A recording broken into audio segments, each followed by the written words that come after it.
Կարծում եք հաջողությամբ կավարտեք եկեղեցին ազատագրելու process-ը, պարոն Գրիգորյան։ Ես չգիտեմ ինչ հանգուցալ լուծում կստանա, բայց ամեն դեպքում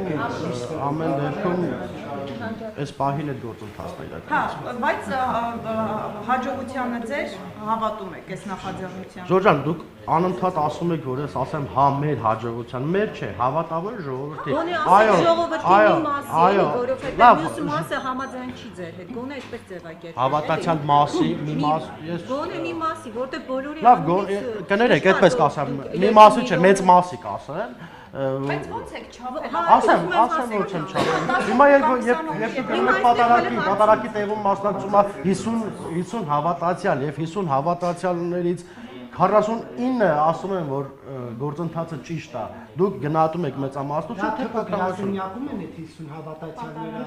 Չէ, կադրերը, բայց մի պատարակի, եկեղեցու պատարակի։ Իսկ նոր կաթողիկոս ինչպես եք ընտրելու, պարոն Գրիգորյան։ Հավատացյալները եկեղեցում են, ԿՊ գրասենյակում չեն։ Նայելու է ոնց հարցադրումը ասում է հավատացյալները պատարակի ժամանակ ասում եք ԿՊ գրասենյակում, այդ լուրջ է։ Չեմ լսել դրա համար ճշգրիտ նա վատավ է։ Պարոն Գրիգորյան, հիմա նոր կաթողիկոս ինչպես եք ընտրելու։ Եկեղեցիներով այցելեք, զրուցեք, որ նոր պարզեք, թե չէ մի եկեղեցում կարող է 100-ից 10-ը ձեր կողմն է, բայց 90-ը ոչ։ Ուզում եմ ասեմ, ո՞նց եք չափում։ Քանի եկեղեցում եք այդ հարցում արել։ Ես եկեղեցում հարցում չեմ անում հավատացյալների հետ։ Իսկ ինչ եք կարծում, չենք շփվում։ Բոլոր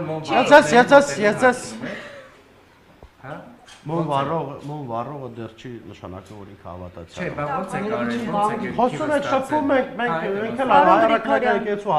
հավատավոր ժողովուրդ ենք, մենք ես էլ առաքելական եկեղեցու հետևորդ եմ, շփվում եմ հավատացյալների հետ։ Անցած պահը մեծ պահքին։ Միջև վերջ պահել եք։ 49-ով։ Պարոն Գրիգորյան, դուք մեր հարցերից ցենց մի զարմացեք կամ ջղայնացեք, որովհետև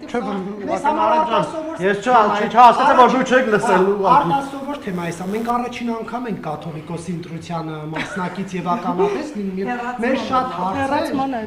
նաեւ կարող է եւ ձեզ քպականների համար անսովոր լինեն, բայց Չէ, անսովոր